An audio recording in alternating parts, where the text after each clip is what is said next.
Os músculos representam basicamente 50% da nossa massa muscular. Exercem várias funções no nosso corpo, como deslocamento, movimentação dos alimentos no nosso organismo, movimentação do sangue, batimentos cardíacos. Chegamos ao final da nossa jornada e o tema é sistema muscular.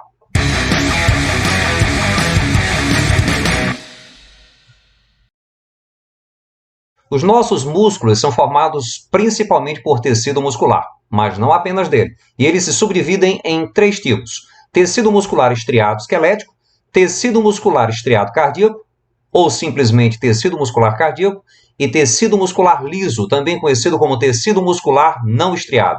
As células musculares lisas não apresentam estrias transversais. Por conta disso, o tecido é conhecido como tecido muscular liso ou tecido muscular não estriado. E isso ocorre por conta de uma disposição diferenciada das miofibrilas, actina e miosina. O grande diferencial dos tecidos musculares é a capacidade de contração. E isso ocorre em função da existência, disposição e interação entre as miofibrilas, as proteínas conhecidas como actina e miosina, que deslizam umas por sobre as outras, promovendo aquilo que nós conhecemos como contração muscular. O tecido muscular liso localiza-se em órgãos internos como vasos sanguíneos, estômago, intestino grosso e liso, útero, bexiga. E eles têm uma característica importante, que é a contração involuntária. Ou seja, a contração da musculatura lisa independe da nossa vontade. Nós não temos controle sobre a movimentação da nossa bexiga, não temos controle, vocês meninas, sobre a contração do útero de vocês, nós não temos controle sobre a contração do estômago e do intestino, muito menos sobre a contração dos nossos vasos sanguíneos. As fibras musculares lisas ou células musculares lisas são uninucleadas, têm só um único núcleo, diferentemente das fibras musculares estriadas esqueléticas, que a gente vê daqui a pouquinho. Elas são afiladas em suas extremidades e apresentam uma disposição de miofibrilas muito diferentes em relação à musculatura cardíaca e estriada esquelética. O tecido muscular estriado cardíaco tem como principal característica a presença de estrias transversais. Ele está presente no coração, formando aquilo que nós chamamos de miocárdio, coração propriamente dito. A contração do tecido muscular cardíaco é involuntária, ou seja, nós não temos controle sobre ela. O tecido muscular estriado esquelético recebe esse nome pelo fato de apresentar estrias transversais e por estar ligado aos nossos ossos. Eles são responsáveis basicamente por todos os nossos movimentos. As células do tecido muscular estriado esquelético são conhecidas como miócitos ou simplesmente fibras musculares, pelo fato de serem células alongadas. E elas se formam a partir da fusão de várias células embrionárias conhecidas como mioblastos. Os miócitos são, portanto, células multinucleadas. Os núcleos são periféricos e a região central da célula é ocupada pelas proteínas actina e miosina. A contração da musculatura estriada esquelética é voluntária. Quando nós queremos mexer um braço, a gente mexe o braço. Se a gente quer mover a cabeça, a gente move a cabeça. Se nós queremos fechar ou abrir os nossos olhos ou mover a nossa boca, nós movemos. Se nós quisermos mover os nossos dedos, nós mexemos. Se nós quisermos caminhar, nós caminharemos.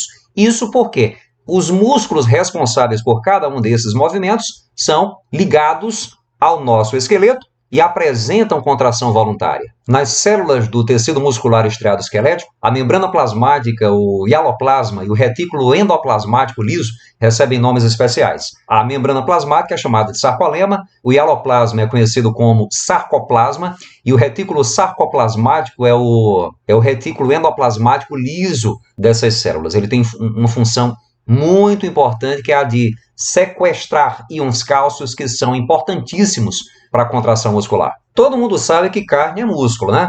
Agora, vocês sabem por que a carne vermelha é vermelha? É por conta da presença de uma proteína muito parecida com a hemoglobina, uma proteína avermelhada, um pigmento avermelhado, que nós chamamos de mioglobina. Mio significa músculo. A diferença da mioglobina para a hemoglobina é que a hemoglobina é formada por 4 cadeias polipeptídicas, cada qual com um grupo M, onde vai estar localizado o ferro. Já a mioglobina, ela é formada por apenas uma cadeia de aminoácidos, uma cadeia polipeptídica, onde nós vamos encontrar um grupo M com o íon ferro. A mioglobina serve para armazenar oxigênio. Cada molécula de mioglobina consegue fixar uma molécula do gás oxigênio, sendo, portanto, uma reserva desse gás para as fibras musculares estriadas esqueléticas. O tecido muscular estriado esquelético é o principal componente da carne, dos nossos músculos, digamos assim. Mas tem outras coisas mais por lá, como, por exemplo, vasos sanguíneos, nervos e tecido conjuntivo. Sabe aquela pelanquinha que envolve os músculos? Aquele é tecido conjuntivo. Tecido conjuntivo denso. As miofibrilas têm um padrão de faixas ou estrias que se repetem, e cada unidade de repetição nós chamamos de miômero ou sarcômero.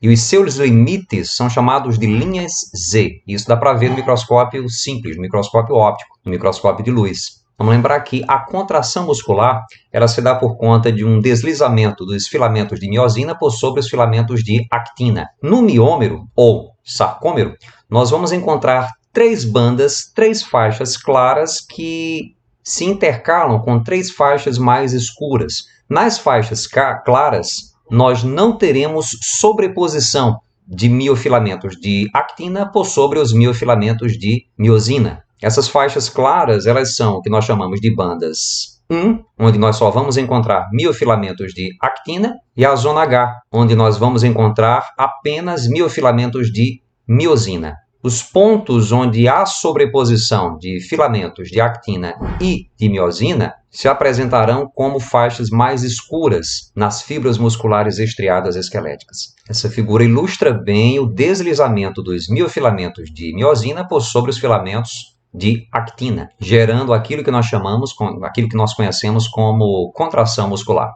O impulso nervoso ele se propaga de um neurônio para cada fibra muscular. Isso provoca uma liberação de cálcio, que até então está contido no interior do retículo sarcoplasmático. Isso provoca um deslizamento dos miofilamentos de miosina por sobre os filamentos de actina. A energia necessária para a contração muscular, ela vem de moléculas de ATP que são geradas ao longo da respiração celular. Só que tem um problema. As reservas de ATP oriundas da respiração celular são muito pequenas e duram muito pouco tempo.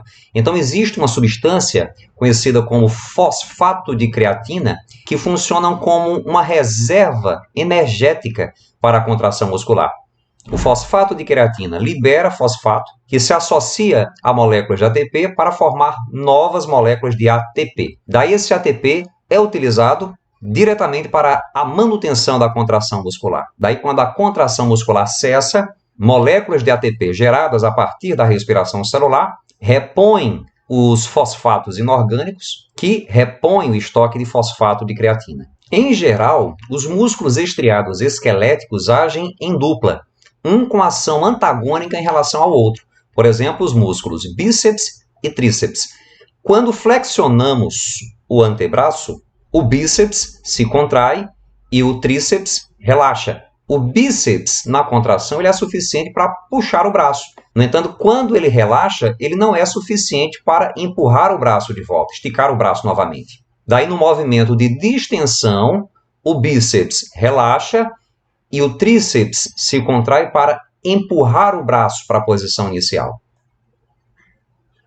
Pare de fazer as coisas que você sabe que estão erradas e que você poderia parar de fazer.